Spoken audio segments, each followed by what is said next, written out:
Saludo de nuevo a los que se están conectando por internet. Es un gusto poderlos saludar desde aquí, desde Villa de Leyva, con un clima espectacular, con 23 grados, 23.2 grados. ¿Cuánto estamos?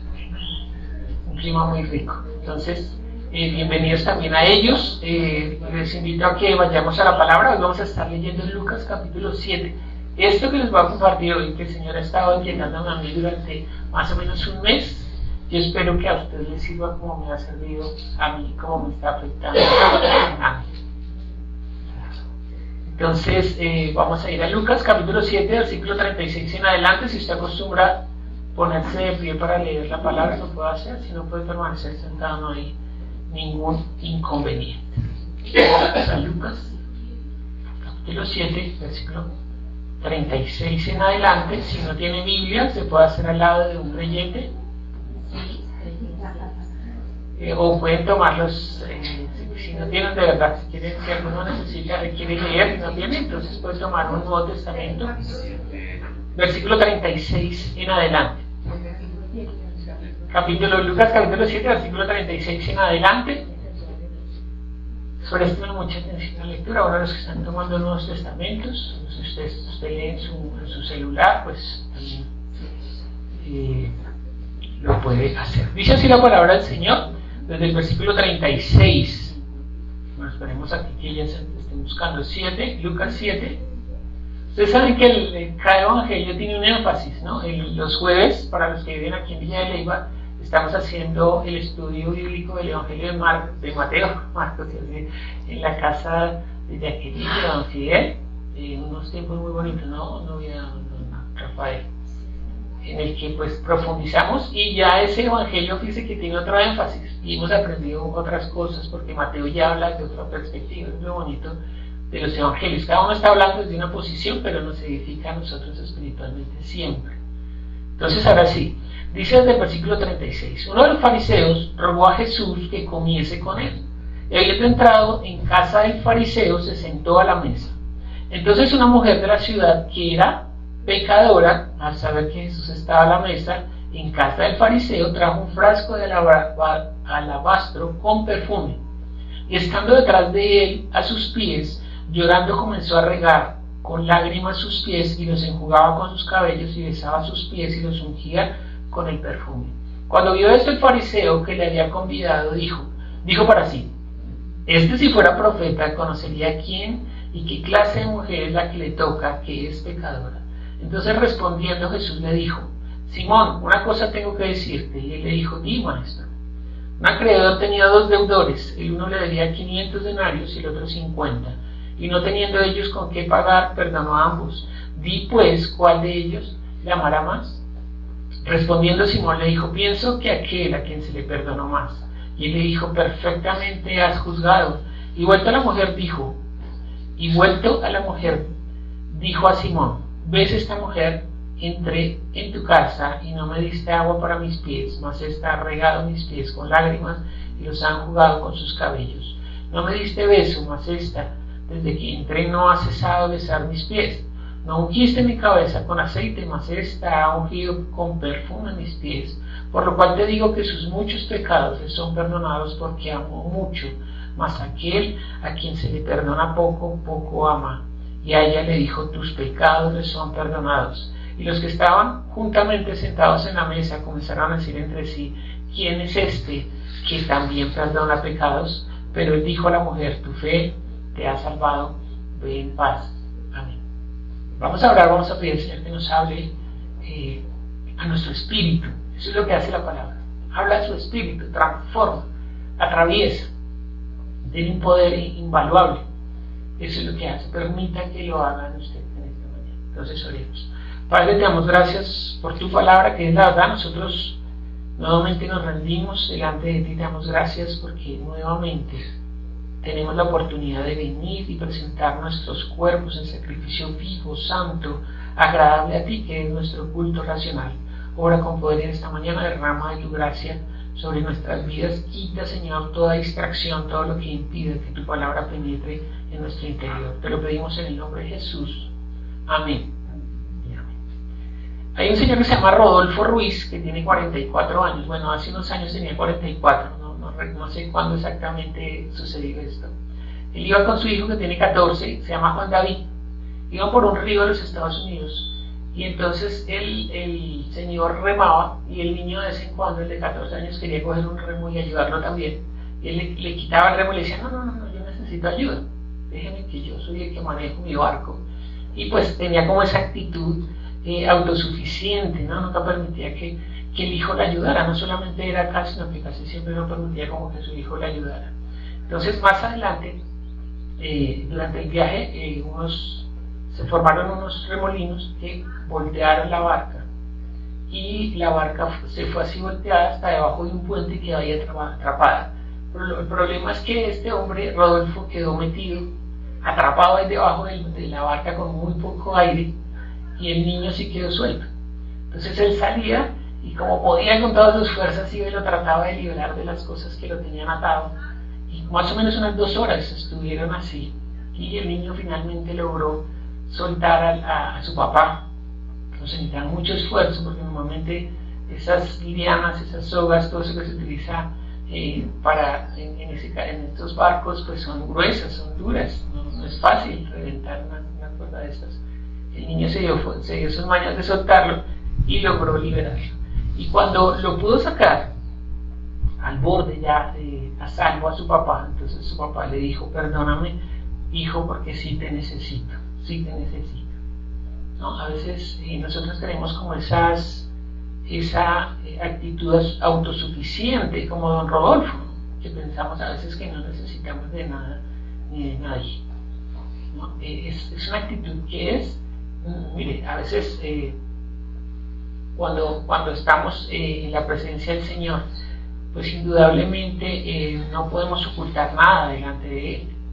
No, ante los ojos de los hombres uno puede ocultar tantas cosas. Y yo siempre que pienso en esta parte, me acuerdo del lavacro. Ustedes se acuerdan en el tabernáculo hay un lugar que se llama lavacro, que era donde el sacerdote cruzaba después de sacrificar el cordero. Era un lugar donde podía lavarse con agua. Y ese lavacro estaba hecho de bronce bruñido. El bronce bruñido quiere decir que está muy pulido, tan pulido que usted puede verse ahí. Entonces cuando el sacerdote iba a cruzar hacia el lugar santo, tenía que pasar por ese lugar y lavarse las manos y los pies, pero antes de lavarse él se podía encontrar consigo mismo, o sea, podía mirarse cómo estaba de sucio. Usted sabe que después de sacrificar el cordero había que quemarlo en holocausto. No sé si usted ha estado alguna vez, bueno, Nelson hace como 15 días estuvo aquí preparándonos un rico asado, ¿no? Entonces termina todo untado de carbón, bueno, de todo lo que preparó. El sacerdote cuando cruzaba pues veía su cara, a veces estaba tiznado, a veces uno está sucio la cara y no se da cuenta o está sucio. Entonces eso lo confrontaba. Eso es lo que sucede cuando uno viene delante de Dios. Por su palabra, lo confronta, muestra su realidad. A veces uno cree que está bien, como cuando se va en la mañana frente al espejo. O no sé si a usted le ha pasado que a veces sale sin darse cuenta, o no se peinó muy bien y salió a hacer algo en compra y cuando llegué y se miró al espejo y ay, qué pena. No, estaba todo despelucado, estaba despeinado. Pero cuando vio el espejo fue que reaccionó como estaba. Pues más o menos eso es lo que sucede en nuestras vidas, ¿no? Que en este caso vamos a hablar un poco de la autosuficiencia. Siempre habrá un momento en nuestra vida que tendremos algún tipo de necesidad. Y la vida pues siempre tiene esa manera de obligarnos a deponer por un momento nuestro orgullo, a bajar la cabeza. Por eso nos gustan tanto las películas así. Ayer estaba viendo una película que habla de la vida de Jesse Owens. No sé si ustedes saben quién es Jesse Owens, uno de los hombres más veloces que ha existido, un hombre negro muy humilde, ¿no? Entonces, por eso nos gustan tanto esas películas de personas que son humildes y resultan siendo campeones mundiales. Este hombre se enfrentó a varias cosas.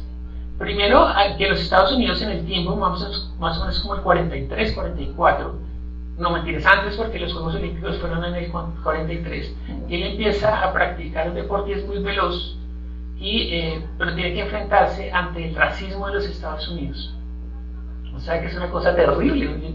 Uno mira esas películas y dice, No puedo creer que en un momento determinado fuera así, ¿no? Que hubieran baños para las personas negras y para los blancos, o entradas para unos y para otros, o que no pudieran utilizar un servicio u otro.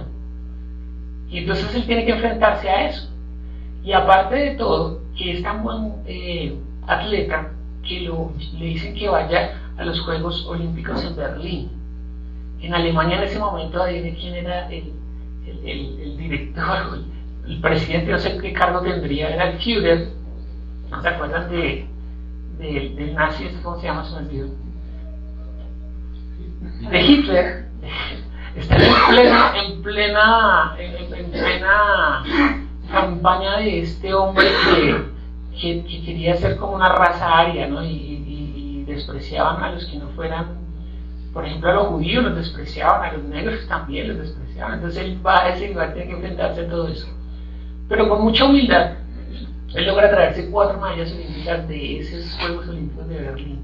Es una cosa. Entonces uno dice, no sé si cuando usted ve esas películas siente esa satisfacción de ver que una persona humilde se sobrepone a todas esas cosas que están, ¿no? A todo ese imperio y todas esas cosas que son como altaneras contra él, y que finalmente sale avante. Por eso nos gustan tanto, porque hay una raíz en nosotros de todo esto, ¿no? Que nosotros a veces lo vemos en el exterior, pero no lo vemos en el interior, ¿no? La vanidad, el ser orgullosos, el no admitir que necesitamos no solamente a otras personas, sino que necesitamos con urgencia a Dios. Entonces, esta altivez o esa autosuficiencia puede obrar en 2 maneras en nosotros. La primera es que no nos deja hallar a Dios, porque si no necesita de nadie, ¿para qué necesita a Dios? No sería como el primer obstáculo. Le limita el acceso a Dios, ¿no? Dice, bueno, o toma a Dios como un accesorio para su vida, no como algo alterno a lo que acude de vez en cuando necesita una ayudita. Entonces va a Dios, pero no es algo que sea prioritario en su vida. Y lo segundo es que cuando la persona se ha encontrado con Dios, podría permitir que lo aleje de Él. Esa es la parte que nos interesa a nosotros. Creo que todos nosotros nos hemos encontrado con el Señor por medio de Jesucristo. El problema es que cuando estamos cerca de Él, la altivez, la prepotencia, el orgullo, la autosuficiencia pueden hacer que nos alejemos de Él. Y eso va a ser muy peligroso, lo vamos a ver en este estudio. Mire, y cuando en el momento que uno se dispone y depone ese orgullo o esa altivez, entonces ese es como un momento en el que Dios puede obrar y puede estar de nuestro lado. Desafortunadamente, como les decía, es algo que es natural en los hombres, es una condición natural tener esa actitud como de altivez, no es natural. Ser humilde sería el caso contrario a esto, ¿no? Ser humilde no quiere decir que uno no tenga nada, sino ser humilde es una actitud, un pensamiento frente a la vida. No solamente como algo que hacemos para tener una buena actitud en determinados momentos, como cuando usted aprende etiqueta. O sea, que usted aprende etiqueta y para poderse comportar, hay unos lugares en los que usted se tiene que comportar de determinada manera, cómo se tiene que sentar, cómo tiene que coger los cubiertos, cómo tiene que hablar, cómo se tiene que vestir. Y esas cosas, pues uno las hace porque hay momentos de la vida que uno tiene que experimentar eso. Pero con respecto a esto, no se trata de unos momentos en los que uno se expresa de manera humilde. Como cuando venimos acá. Aquí ninguno es altivo, pues sí. Todos nos abrazamos, nos amamos, nos estamos en nuestra humildad, el gozo de poder reencontrar, de poder alabar a Dios. El problema es cuando cruzamos la puerta y nos vamos de este lugar.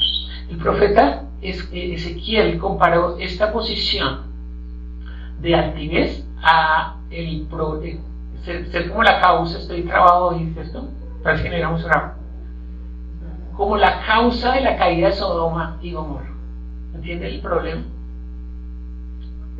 Ezequiel le va a atribuir esto a ese pueblo, que usted conoce la historia, ¿no? Ustedes conocen la historia de Sodoma y Gomorra.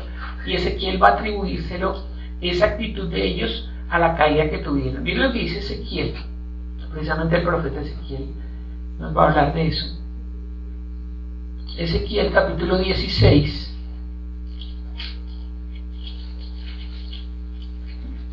y vamos a leer versículo 49 y 50. Dice, ¿ya están ahí? Ezequiel, ¿qué le dije? 16, Ezequiel 16, versículo 49 y 50. Dice, he aquí, perdón, les quito esto si no lo podemos verlos. Creo que ya. 16, 49 y 50. Es que está ahí otro micrófono, ¿no?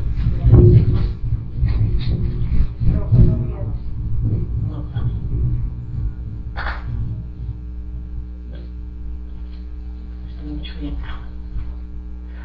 16, 49 y 50 les dije, ahora me perdí yo. Dice 49 y 50 otra vez. Dice, he aquí que esta fue la maldad de Sodoma, tu hermana,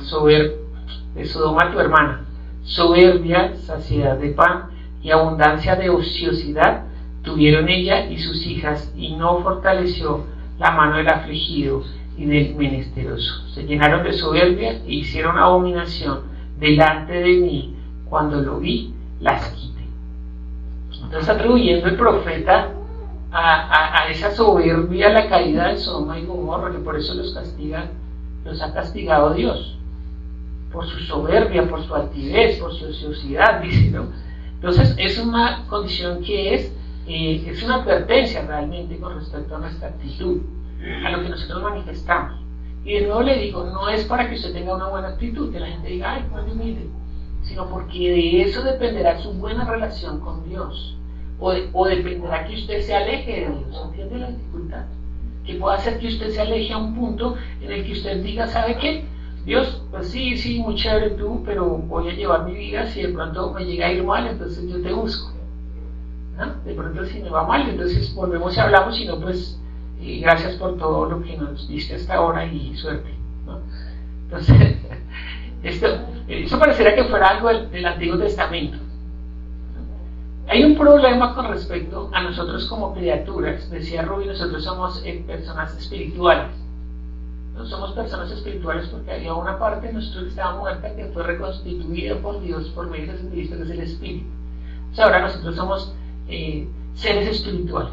Pero ser espiritual quiere decir que una parte de nosotros que estaba muerta vuelve a tener vida y nos ayuda a tomar buenas decisiones. Por eso hay cambios tan radicales en las personas que conocen a Jesús. ¿Sí? Porque de un momento a otro, en un abrir y cerrar de ojos, dice Pablo, cometían muchos errores y ahora como que ya no quieres cometerlos.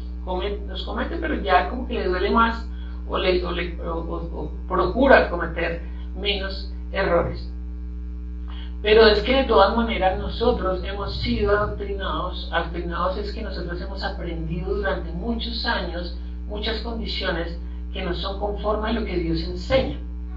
Y entonces también se han introducido doctrinas o filosofías dentro del cristianismo que han hecho un cristianismo como light, que es como flexible a que yo puedo vivir de cualquier manera, con tal de que yo ame y con tal de que yo me mueva en ciertos parámetros, no importa, ¿no? Pero resulta que ese espíritu está luchando contra dos fuerzas, una que la Biblia llama la carne y otra que se llama el corazón o el alma, contra nuestros pensamientos, contra lo que nosotros por muchos años hemos practicado. No dicen los que estaban que más o menos usted tarda 21 días para tomar un hábito. ¿Sí? Entonces, si usted quiere bajar de peso, entonces tiene que empezar a practicar 21 días el deporte y el 22 ya le costará menos porque ya se está convirtiendo en un hábito. Entonces a veces nosotros traemos hábitos que pesan mucho, no de 21 días, de muchos años. Entonces usted tiene que enfrentarse a eso, empezar a morir a eso. Tiene que cuando estamos hablando del cordero y del sacrificio, no solamente estamos hablando de lo que Jesús hizo por nosotros, sino de nuestra misma condición, porque nosotros llegamos a un punto en el que nos tenemos que encontrar frente al lugar del sacrificio. Usted se tiene que enfrentar al lugar del sacrificio. ¿Qué significa eso? Que usted tiene que empezar a morir también a lo que estaba mal y empezar a resucitar lo que estaba bien, que usted no practicaba. también el lugar de la muerte representa eso, que tenemos que morir. Juntamente estamos crucificados con Él, dice Pablo, ¿no? De que se supone que estamos sacrificando o matando eso que era contrario a lo que Dios nos está enseñando. La doctrina que Él practicaba. Dice que en Jesús no es simplemente una enseñanza doctrinal como externa, ¿no? Por ejemplo, uno va a una capacitación, entonces la persona le enseña a usted cómo hacer las cosas. Y quizás en un momento determinado a usted no le importa cómo es la vida de esa persona. Lo que le interesa es aprender lo que le quiere transmitir. Pero la vida de fe no funciona así, sino que la persona que está exponiendo debería ser un ejemplo de lo que está diciendo. Y Jesús es ejemplo de eso. Porque el Señor no está hablando de algo que Él no conoce, sino que Él mismo lo está practicando. ¿Ve la diferencia? Tampoco es un estilo de vida. No puede decir, no, yo creo que es un estilo de vida que yo empiezo a practicar ahora, ¿no? Cuando se vuelve fitness, por ejemplo, entonces es un estilo de vida en el que uno empieza a practicar deportes, empieza a sentir mal, empieza a sentir mal es porque tiene que dejar de comer cosas que no, tiene que dejar todo el azúcar. Katy es como nuestra rectora aquí con respecto a nuestra alimentación, ¿no? En la que nos dice, mire, no coman azúcar, ¿verdad? Y esa parte que es tan fundamental. Entonces, cuando uno empieza a tener ese estilo de vida, pues hay un cambio, pero no es tampoco eso a lo que se está refiriendo el Señor Jesús, sino que tiene que ser algo tan profundo que es la manera como usted piensa desde que abre sus ojos hasta que se acuesta. Lo que marca la diferencia, lo que lo hace realmente un ser espiritual es eso. Realmente si usted está consciente de la lucha a la que se está enfrentando. Porque no es mire, a veces uno cree que son cosas, cuando uno lee el Antiguo y el Nuevo Testamento dice, no, pero es que eso era del Antiguo Testamento, eso ya no pasa, no, eso ya en el Nuevo no pasa. Mire lo que le escribe Pablo a Timoteo ahí en 2 de Timoteo.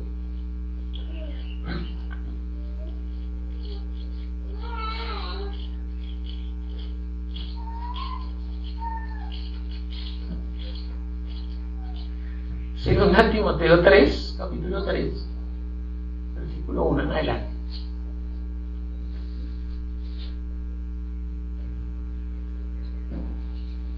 Entonces Pablo le está contando a Timoteo cómo va a ser el carácter de los hombres en los postreros días. ¿A que estos serán postreros días? Son como postreros días, ¿cierto? Dice ahí, también debes saber esto, le dice Pablo a Timoteo. 2 Timoteo 3, sí, 3:1. También debes saber esto, que en los postreros días vendrán tiempos. ¿Cómo serán los tiempos? Peligrosos. Fíjense que es una advertencia. Tiempos peligrosos. Por ejemplo, cuando usted abre, normalmente hay unas alacenas en las casas donde guardamos la pintura, bueno, todo eso que no. Y uno abre y a veces se encuentra con un fondo que tiene pintado una calavera. Entonces cuando usted mira eso, usted inmediatamente trata de ni tocarlo, ¿cierto? Porque eso es peligroso. Porque de hecho esa calavera está indicando que si usted lo ingiere o no lo manipula bien, pues frikis mortis caramelo clock, decían en mi colegio cuando yo era niño. ¿Sí era así? Bueno, ahí hay una modificación. O sea, quiere decir que hasta ahí llegó, hasta ahí le llegó. Y esto es lo que está diciendo Pablo, ¿no? Que vendrán tiempos que serán peligrosos. ¿Por qué será peligroso? Dice, porque habrá hombres amadores de sí mismos, ávaros, vanagloriosos, soberbios, blasfemos, desobedientes a los padres. ¿No que leíste esto? Ingratos, impíos, sin afecto natural, implacables, calumniadores, intemperantes, crueles, aborrecedores de lo bueno, traidores, impetuosos, infatuados, amadores de los deleites más que de Dios, que tendrán apariencia. Mire lo que va a pasar. ¿Tendrán apariencia de qué? De piedad, pero negarán la eficacia de ella a estos. ¿Qué hay que hacer con estos? Dice, evítalos. Pero fíjense que cuando Pablo, hay que entender cómo está escrita la Biblia. A veces se escribe, la Biblia está escrita para las personas que están afuera, las personas que están externas a la iglesia, las que todavía no se han encontrado con Jesús. Y hay veces que está hablando para nosotros, o sea, los que ya atravesaron la puerta y dijeron, sí, yo quiero continuar contigo, Señor, yo he entregado mi vida, yo soy cristiano. ¿No? El que dice, sí, yo soy creyente. Cuando le preguntan a usted qué es, yo soy creyente, soy cristiano. Entonces, para usted es esto. Pero que Pablo está hablando de unos tiempos en los que los hombres van a ser transformados, pero para mal. Para mal. ¿Cuál es el problema del cristianismo, lo que conocemos como cristianismo o la relación con Dios? Normalmente decimos, no, el cristianismo no es una religión. ¿Qué es? Una relación. No es como una muletilla que nos aprendimos. Entonces nos hablan, ¿usted qué religión pertenece? No, yo no tengo una religión, yo tengo una relación, pero si de verdad tiene una relación o es una religión, simplemente se cambió de un estado a otro. Porque si no lo está afectando la palabra y no está siendo transformado, entonces usted cambió una práctica religiosa. Entonces se cambió de un lugar para otro. ¿Sí? Y ahorita vamos a ver por qué.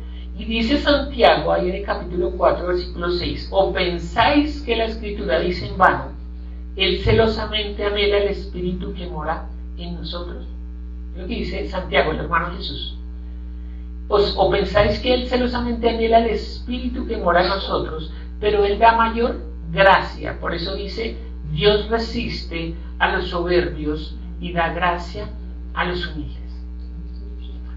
¿Quieres resistir a Dios? Pues entonces sea soberbio. Y en el Antiguo Testamento dice, a los soberbios los mira de lejos. No es algo que sea agradable para Dios. O yo no sé si usted a veces ha tenido contacto con personas que son soberbias, que ven como en otro nivel estratosférico, ¿no? que se sienten mejores que otros y lo manifiestan abiertamente, no tienen temor de decir que es mejor que uno. ¿No? De hecho, con la sola mirada uno sabe que él cree que es mejor que uno. ¿No? A Dios no le agrada eso, igual que a usted no le agrada. El problema es que usted quizás esté en esa posición y no se haya dado cuenta. Que usted sea el que la gente está evitando, y no se dé cuenta que usted es el que está siendo altivo, el que se cree mejor que los otros. ¿No? Y casi que a veces cuando no se entiende bien esto que sucede cuando entramos a una congregación, cuando nos encontramos con Cristo, pareciera que nosotros somos mejores que los que están afuera. Sí, no sé, como que a usted se le otorga como un criterio, ¿no?, para estar por encima de los demás. A veces nosotros como que subconscientemente se nos ha inyectado ese pensamiento, ¿no?, de que somos mejores, como un status quo al que nosotros pertenecemos. Entonces, esa actitud que nosotros llamamos religiosa, que no produce, por cuando decimos que es algo religioso, es que no produce para la eternidad, ¿no? Pablo dice que el pueblo de Israel es celoso de Dios, pero no conforme a lo que Dios quiere. O sea que son religiosos, porque hacen lo que ellos piensan que le agrada a Dios, y son celosos de eso, de verdad son celosos. Y ahorita lo vamos a ver en lo que acabamos de leer, qué significa que eso sea celoso. Pues el fariseo, normalmente cuando hablamos de fariseos, cuando yo vengo a la Escritura y hablo de los fariseos y el resto de las personas, pues es como cuando veo una película de Jesse Owens, ¿no? Es como los nazis, ¿no? Los fariseos son como los nazis, los que se creen la raza aria, los mejores, los perfectos. Son irreprensibles, dice Pablo cuando habla en Filipenses 3, definiéndose a él mismo. Dice, en cuanto a la ley, sabe que yo soy irreprensible y eso me hace mejor que usted, ¿o no? ¿Se ha conocido personas así? Irreprensibles. Entonces parece ser que, como decía Katy, tiene un status quo superior a los de los demás. Entonces a veces pensamos eso, si la gracia nos hace mejores, o parece que hubiéramos recibido el derecho a juzgar la posición que tenemos. Cuando la Biblia dice que el espiritual todo lo juzga, ¿se ha leído eso? El espiritual todo lo juzga. No, pero ojo, porque usted se está equivocando, porque la Biblia dice que el espiritual todo lo juzga. ¿A qué se refiere cuando dice que el espiritual todo lo juzga? Pues que tiene un pensamiento superior. En eso sí somos superiores, pero ¿en qué sentido? Nosotros podemos ver desde la perspectiva en la que nosotros estuvimos antes, Y eso nos debería dar la capacidad de poder comprender y actuar. Y cuando usted puede ver desde la perspectiva de otro, ¿no? Por ejemplo, que estamos en un estudio, Ruiz es una persona que tiene una gran sabiduría, si no, no me aguantaría tanto. Y es que el miércoles podía ver desde otra perspectiva lo que estábamos enseñando, y es ver que nosotros como espirituales deberíamos ser capaces de ver desde la posición del otro. Sí, porque normalmente, mire, cuando ¿a usted le gusta que lo ofendan? No, casi nadie, ¿cierto? A nadie le gusta que lo ofendan o que le digan una palabra ofensiva o altiva. Eso hiere mucho, ¿no? Inmediatamente empieza como a hervir la sangre cuando alguien le dice algo ofensivo. Pero si uno puede conocer cómo se mueve la voluntad de Dios en mí por medio del Espíritu, ¿no? ¿Cuál sería lo más importante de lo que está sucediendo ahí? Porque mire, normalmente cuando uno está con otra persona y sucede eso, de que no se agrede, uno quiere como estar por encima de esa persona y por eso lo ofende más duro o levanta la voz más duro, pero uno quiere como imponerse sobre el otro. Pero dentro de lo que Jesús nos ha enseñado, el espiritual se hace menor en apariencia que el otro, y eso, ¿sabe qué dice Pablo? Genera ascuas de fuego en su enemigo, porque lo desarma totalmente. Desde el Antiguo Testamento lo decía, la blanda respuesta que hace baja la ira. La blanda respuesta. La otra persona está esperando que usted le responda en el mismo calibre que él está hablando, pero yo no le puedo responder así porque yo tengo otra calidad. O sea, la diferencia entre él y yo es que hay un espíritu que me está guiando a mí, se supone. Entonces, de vez en cuando nosotros nos hacemos morir esa condición en el altar, pues nos igualamos que cualquier otra persona. O sea, no nos vemos diferentes. Desde afuera hay dos personas discutiendo y uno dice, bueno, ¿cuál es el cristiano? Pues no, parece que el que no dice groserías, pero pues está gritando igual que el otro. Entonces, ¿qué es lo que hace distinto? ¿Qué nos marca? Pero otra vez, no como una cultura, sino como lo que Dios hizo en nuestras vidas. La transformación que se produjo y la cual nosotros deberíamos seguir alimentando. Usted sabe que hay alimento para todo nuestro ser. Para todo nuestro ser Dios nos dio alimento. Para el cuerpo, pues nos dio el alimento natural. Entonces, se levanta por la mañana y la hemoglobina está bajita, entonces ya le dice bueno, entonces le indica que se tiene que alimentar, meterle algo a su cuerpo. ¿Sí o no? Los que somos casados aquí, pues alimentamos nuestra alma en un momento determinado. Encontramos una ayuda idónea. Entonces alimentamos esa y constantemente la seguimos alimentando. No es que nos casamos una vez y ya no volvimos a alimentarnos, ¿no? Sino que constantemente la relación con la mujer, bueno, con las personas o con el hombre, en la casa de las mujeres, estamos alimentando nuestra alma. Pero ¿y el espíritu? ¿Se alimenta su espíritu? ¿Cómo alimentamos nuestro espíritu? ¿Ustedes se están alimentando hoy?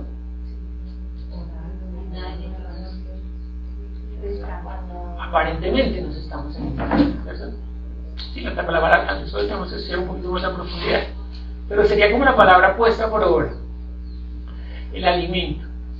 Casi siempre hago la relación con un alimento que no está preparado. Por ejemplo, una lenteja es un alimento.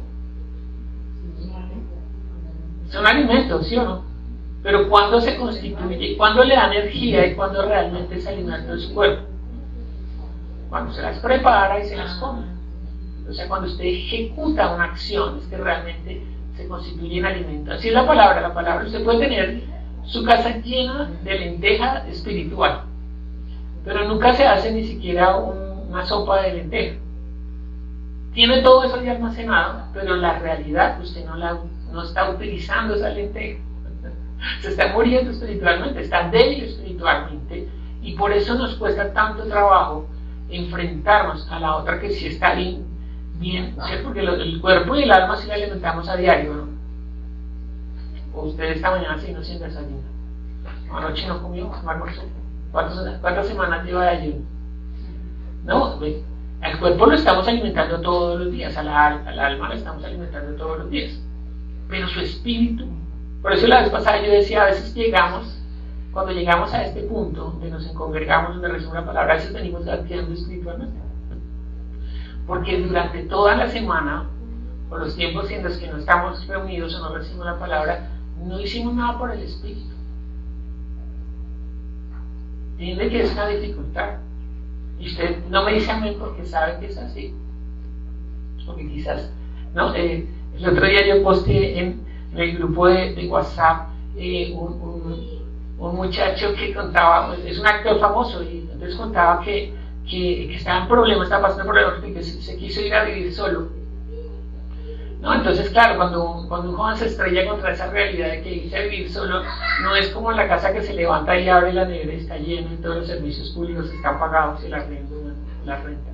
Todo está pagado, ¿no? Ellos creen que irse a vivir es vivir otra vida igual a esa. Entonces, cuando se va y empiezan a cobrarle el arriendo, que si no fue al supermercado y compró, no hay nada en la alacena y se encuentra con una realidad que tiene que producir para poder comprar. Entonces se da cuenta que vivir solo sí es difícil, ¿no? Porque ellos viven en la casa y creen que eso es así, que la plata llega con los recibos, ¿no? Sino que hay que trabajar. Entonces le pasó eso a este muchacho y entonces él iba y le decía a su mamá, mamá, ayúdame que me estoy quedando sin trabajo, ayúdame que mira que no he podido pagar. Y la mamá le decía, lee la Biblia. Entonces, ay, sí, yo sé que la Biblia me ayudó, pero ¿quién me va a pagar el arriendo? ¿Quién me va a pagar la alimentación? Entonces se iba que la mamá decía, pues lee la Biblia, abre la Biblia, y nunca la abría. Entonces, ay, él todo rabioso se iba para la casa y bueno, enfrentaba por ahí, solventaba algunas cosas. Y a los 8 días volvía, mamá, mira que estoy mal, ayúdame mamá, hijo, abre la Biblia. Entonces, así duró como 6 meses, ya le iban a echar del lugar donde estaba. Entonces un día dijo, va a hacer caso a mi mamá. Y abrió la Biblia y había dinero para 6 meses de renta dentro de la Biblia.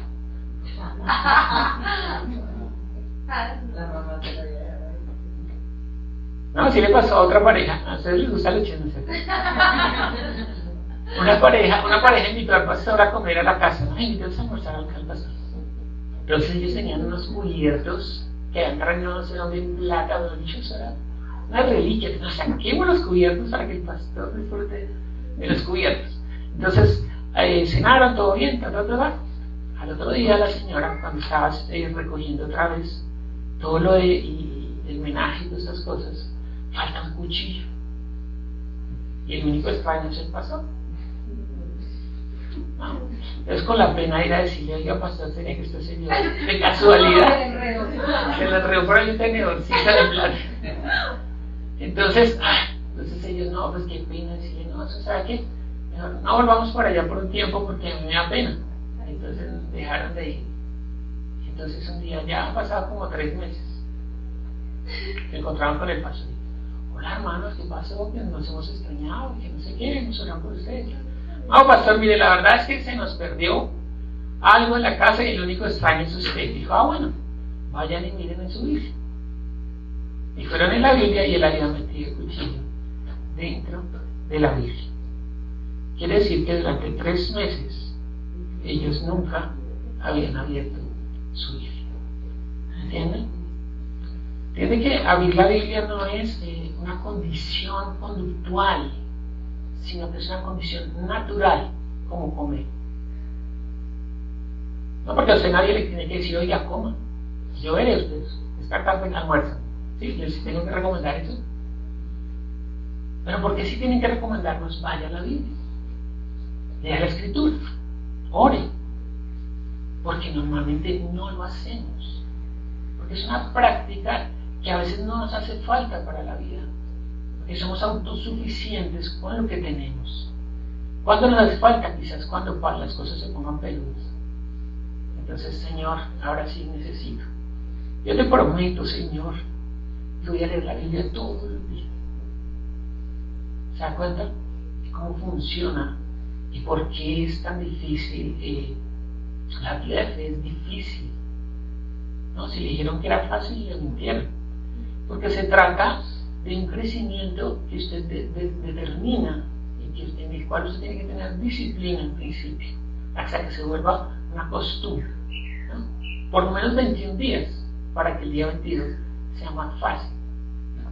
Para que no le suceda lo que le sucedió al fariseo. Entonces empezamos hoy leyendo lo que hizo el fariseo. Un fariseo dice que le rogó a Jesús, ¿no? Lo que acabamos de leer en Lucas capítulo 9, 7 en 30 y algo, 36, ¿no? Muy bien, está la hora. Él le rogó a Jesús que fuera a su casa, no un fariseo. Vamos a invitar a Jesús: Señor, te ruego que vengas y comas. Y cuando ellos están comiendo, llega una mujer que dice la Biblia que cómo era la condición de esa mujer. Pecadora. ¿Por qué era pecadora? ¿Se hay luz de lo que diga por qué era pecadora? ¿Qué? ¿Señora? ¿Qué dijo? No dice específicamente, ¿no? Algunos predicadores dicen una prostituta, no lo sabemos. Pues es que mire, si cualquier mujer fuera Jesús, sería pecadora. No, porque si cuando dice es pecadora, no se imagina. Esa vieja es como oída, yo creo. Pero no, o sea, entiende que ser pecador bajo la ley de Moisés, ser pecador puede ser un mentiroso o una prostituta,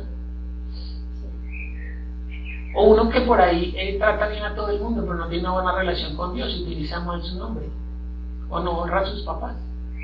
Sería un pecador de la misma manera. ¿Se da cuenta que ya hay un sesgo mental en nosotros? Y uno dice, ay, va a venir una mujer pecadora, y usted cómo se la imagina.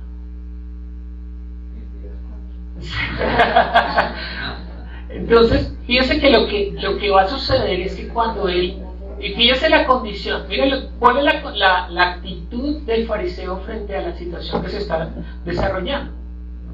Porque están cenando, ¿no? Uno cuando habla de eso, a veces uno se imagina que están sentados en una mesa, ¿no? Como uno que se sienta en una mesa con los pies hacia adelante. No, la mesa es más bajita y ellos están tendidos con los pies hacia atrás, están más bien arrodillados. Y la mujer llega por detrás y le empieza a limpiar los pies a Jesús. Le vio cómo estaban los pies, ¿no? Porque después dice, oiga, Simón, yo llegué acá y usted no me lavó los pies. Porque normalmente era una condición del anfitrión lavarle los pies, porque usted en un desierto, sudando, caminando, pues los pies se le vuelven una miseria. Si yo llegué y tú no me lavaste los pies. Pero esa mujer trajo algo costoso. Tiene como es la condición de altivez de este señor, que trae a Jesús. Cuando uno dice yo traigo a Jesús a mi casa, ¿por qué lo trae? Uno dice, yo quiero traer a Jesús a mi casa. ¿Para qué lo quiere traer? Pues a veces porque está de moda. Porque es que todos en mi colegio ahora son cristianos y yo quiero invitar a Jesús para que yo también sea cristiano. Está de moda, parece ser, ¿no? Está de moda hablar con la jerga cristiana. Decir Dios le bendiga, ahora eso se le escucha a todo el mundo, ¿no? O bendiciones, bueno, entonces toda esa jerga que anteriormente uno no se la escuchaba sino a los evangélicos, ahora es cotidiana, todo el mundo lo bendice. Y eso está bien, no estoy diciendo que esté mal, sino que se volvió como una cultura, una subcultura de la vida, ser cristiano. Entonces uno puede traer a Jesús a su casa sin saber lo que representa traer a Jesús. No, Jesús cuando habló de esto dijo, mire, nadie que quiere ir al reino de los cielos se sienta primero y hace cuentas, a ver si es capaz. ¿No? ¿Alguna vez hablamos de eso? Dice, no sea que usted diga, yo quiero construir una casa y cuando llegue a la mitad se le acabaron los recursos y la gente que está afuera dice, se burla porque dice, ay, mire, no pudo acabar. No, está hablando de esto. Si usted lo quiere traer a su vida, tiene que hacer cuentas de lo que representa tener a Jesús en su vida.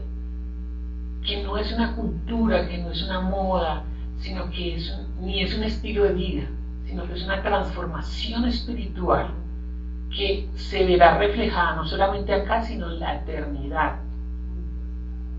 ¿No? O sea, trasciende, eso es lo que llama Salomón trascender. Lo que no trasciende es lo que se queda acá, pero lo que trasciende, o sea, no solamente le sirve para acá, sino que eternamente le permitirá tener una vida cerca a Dios. Entonces, lo que hace este fariseo es que invita a Jesús porque parece que está ahí no invitar a Jesús, porque todo el mundo lo llama maestro, pero él no entiende quién es Jesús, ¿no? Porque, mire, él cree que Jesús no conoce a la mujer y por eso se deja tocar. Pero el fariseo lo que no sabe es que no conoce a Jesús y por qué se está dejando tocar. El que no conoce a Jesús es él. La mujer sí lo conoce, por eso viene así, tan confiadamente a tocar. ¿Sabe que para el tiempo de Jesús, primero que una mujer entrara así, y que tocara a un hombre ungido, o un hombre que religiosamente se dedica a predicar la palabra, podría ser hasta apedreado, porque ya está contaminando a este varón de Dios? Entonces ella se está exponiendo a algo, pero no tiene temor de colocar lo más valioso de su vida delante de él. Para el tiempo de Jesús, la manera de ahorrar dinero, no hay bancos. ¿Cómo ahorraban dinero las personas? Normalmente los judíos siempre ahorran en cosas valiosas, oro, piedras preciosas, algo que fuera pequeñito, para poder guardarlo, como siempre los estaban desplazando para todos lados. Es algo que pudieran coger, que representara todo lo que tenían, poderse ir y dejar atrás todo, porque a veces venían los romanos, a veces venían los griegos, a veces venían los egipcios, a veces venían los filisteos. Siempre estaban siendo perseguidos. Entonces las mujeres ahorraban con perfume fino. Entonces ellas iban comprando y lo iban metiendo en un frasco de alabastro, y eso era muy valioso, porque representaba que eran los ahorros de su vida, o sea, esa era la jubilación de ellas, y ella está derramando esto delante de Jesús. Ella se está colocando todo lo que tiene delante de Jesús. Y le dice al fariseo: si tú me trajiste aquí como para mostrarte que yo vine a tu casa, pero ni siquiera me lavaste los pies. Usted no está interesado en mí, está interesado en usted, porque usted es autosuficiente, soberbio, se cree mejor que los demás. ¿Entiende todo lo que está sucediendo nada más en este cuadro? Por eso cuando nosotros leemos Juan 17:3, es un versículo que siempre citamos, que dice que la vida eterna consiste en ¿qué? En estarlo conociendo o conocer a Dios. En esto consiste la vida eterna, en conocer. Eso sí nos transformará. Porque cuando uno conoce a alguien, uno es transformado en ese conocimiento. ¿No le ha pasado? Yo siempre que pienso en esta parte que les estoy diciendo, pienso en mi hermano y mi cuñada, que mi cuñada es Samaria, y mi hermano fue de Bogotá. Y mi hermano detestaba el vallenato. ¿No? Era de esas cosas que como que le lastima a los oídos escuchar vallenato. Se casó con una mujer de la costa, pues obviamente uno llega a la casa de ellos y están los hijos del reino, que son los vallenateros. ¡Ay, hombre! ¿Qué lo transformó? El conocimiento. El conocimiento provocó en él un cambio, y eso es lo que Dios hace por medio del conocimiento. Miren lo que dice Juan capítulo 8, versículo 28.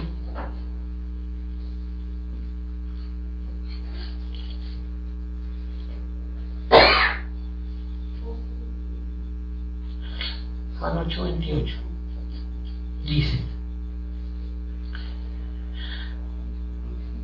Dice, les dijo pues Jesús: cuando hayáis levantado al Hijo del Hombre, entonces conoceréis que soy yo, que yo soy, y que nada hago por mí mismo, sino que según me enseñó el Padre, así hablo. Porque el que me envió conmigo está, no me ha dejado solo el Padre, porque yo hago siempre lo que le agrada. Hablando estas cosas, muchos creyeron en él. Le está diciendo a los discípulos que ellos todavía no lo conocen, que lo conocerán cuando él haya sido levantado. O sea, cuando lo crucifiquen se darán cuenta de que todo lo que él dijo era cierto, y entonces le conocerán. También dice ahí mismo, más adelantico, dice que el Hijo no puede hacer nada por sí mismo, sino lo que ve al Padre hacer, eso mismo hace. Entiende que uno actúa por el conocimiento. Porque los hijos, porque a veces uno sabe, estos son hijos de don Manuel, o estos son hijos de no sé qué, ¿no? Porque son iguales, o para lo malo o para lo bueno. Esos son iguales de borrachos, o miren cómo son de amables, no son igualitos que papá, ¿no? Como que esa condición de conocimiento transfiere a la persona que está conociendo una forma de ser, pero por la convivencia, que lo transforma. Y mire, porque ahora sí aterricemos lo que estamos mirando. Más que hablar solamente de eso, es que es una condición de peligro. ¿Recuerda que lo vimos? ¿Por qué les estoy hablando de esto? Porque esta es una condición peligrosa. O sea, no se puede jugar con eso, ¿no? Usted ha escuchado ese dicho, no juegue con candela o con fuego. Pero es peligroso, no se le dice a uno a los hijos. Uno ve el hijo con las tijeras metiéndose allá al interruptor. Hijo, métela más, que no te están haciendo contigo. ¿No? Obviamente, porque es peligroso, eso es lo que vamos a ver que es peligroso. Miremos en el Antiguo Testamento cómo se trataban a los hijos que eran soberbios. Mira lo que dice Deuteronomio. ¿Cómo tratan a los hijos hoy que son soberbios? Pues yo le pido a Dios que no tenga hijos soberbios, pero si tuviera un hijo soberbio, ¿cómo lo trataría? En la antigüedad vamos a ver cómo lo tratarían. ¿Con qué cariño? Deuteronomio 21.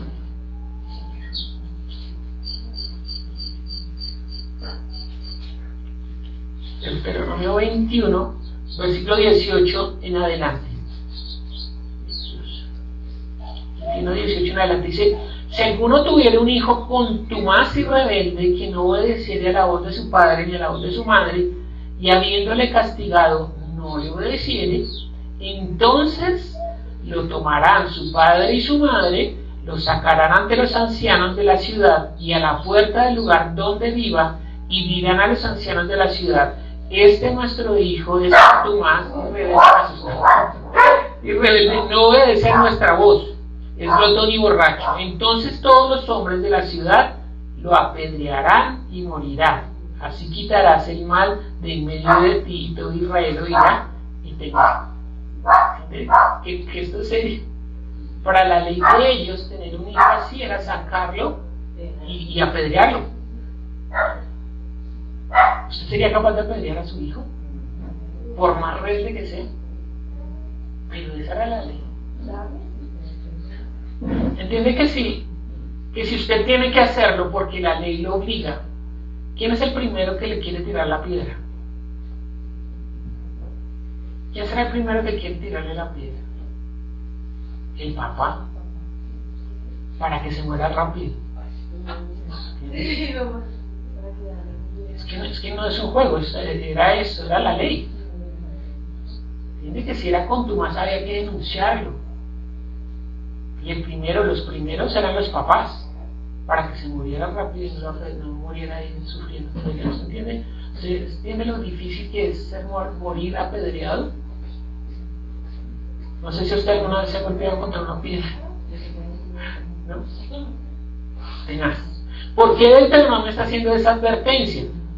Porque es una muestra espiritual de lo que sucede con los hijos contumaces y rebeldes, altivos. Entiende que espiritualmente debe ser así.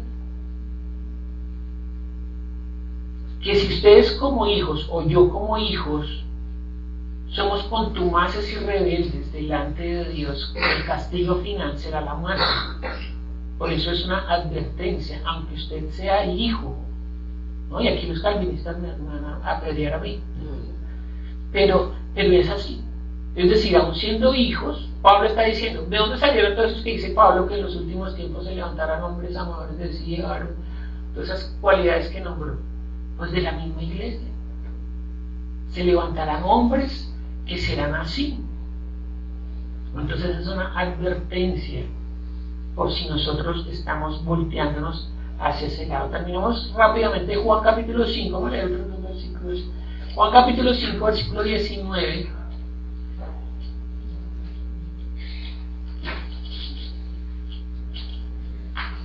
Juan 5, 19 al 24.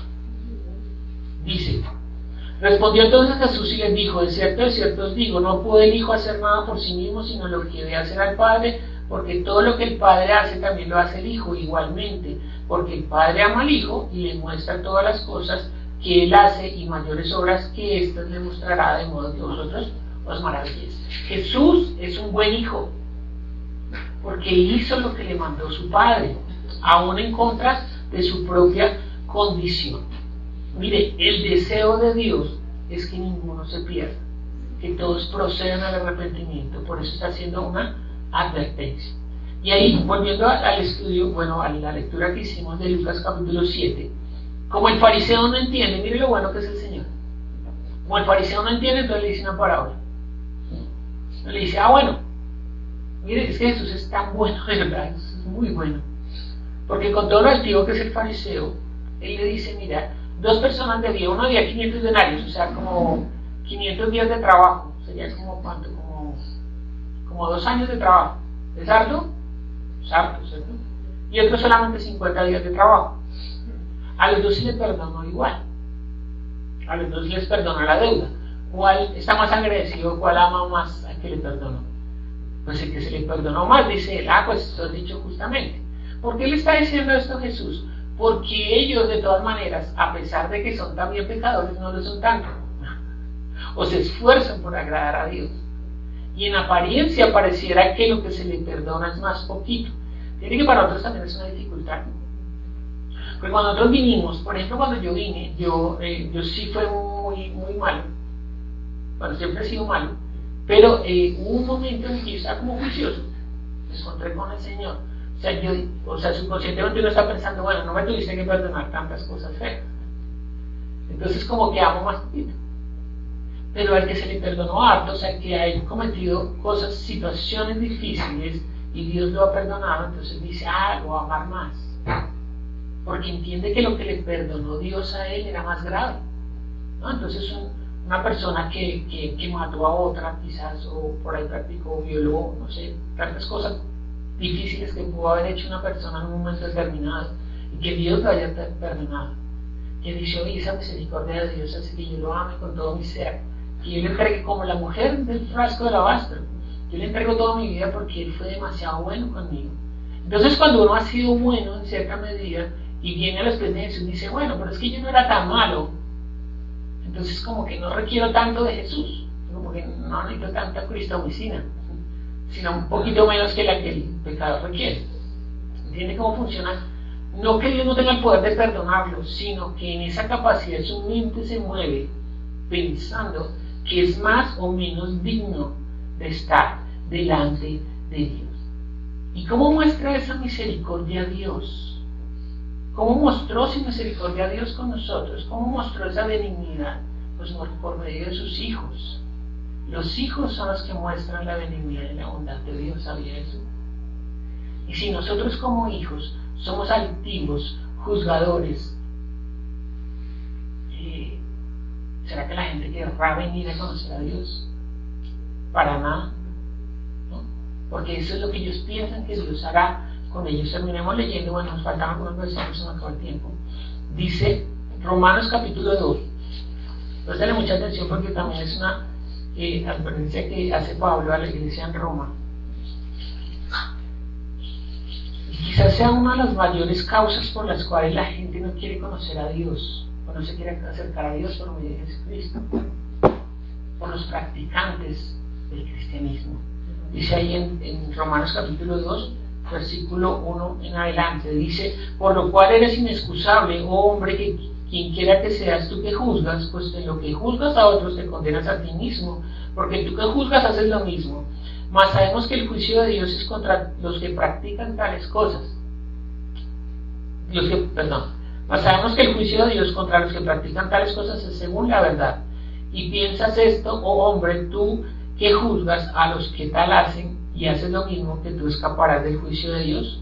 O menosprecias las riquezas de su benignidad, paciencia y longanimidad, ignorando que su benignidad te guía al arrepentimiento.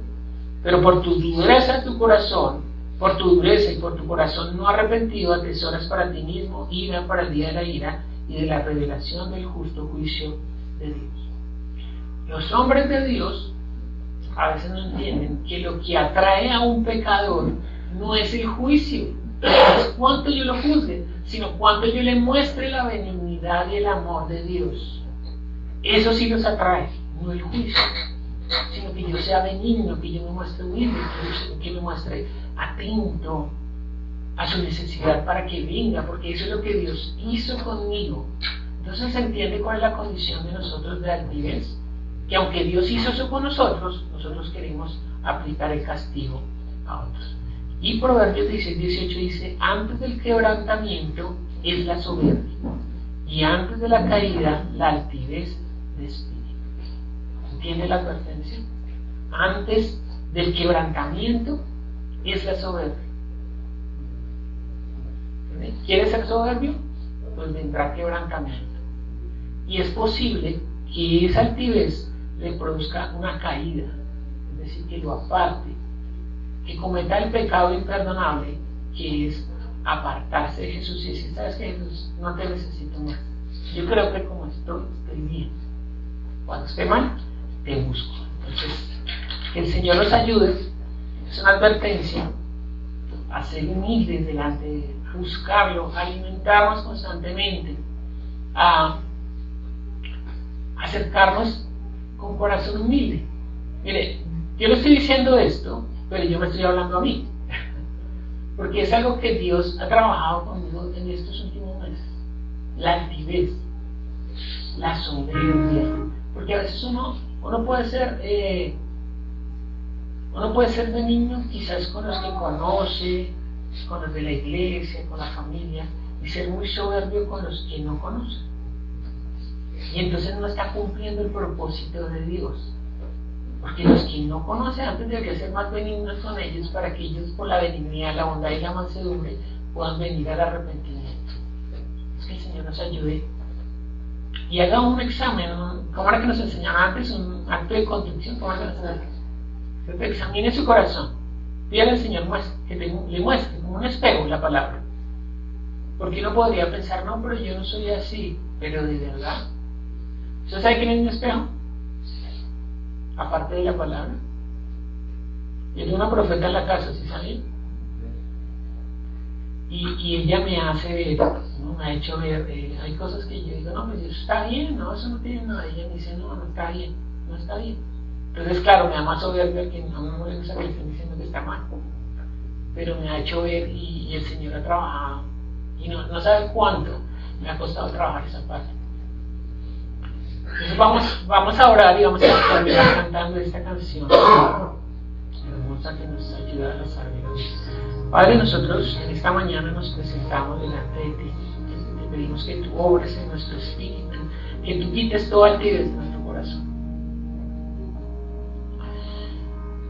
Rompe, Señor, todo lo que nos está llevando hacia esa altivez, hacia ese orgullo tonto, Señor, que nos permite ser como tú. Ayúdanos a ser como tú, Señor, humilde de corazón.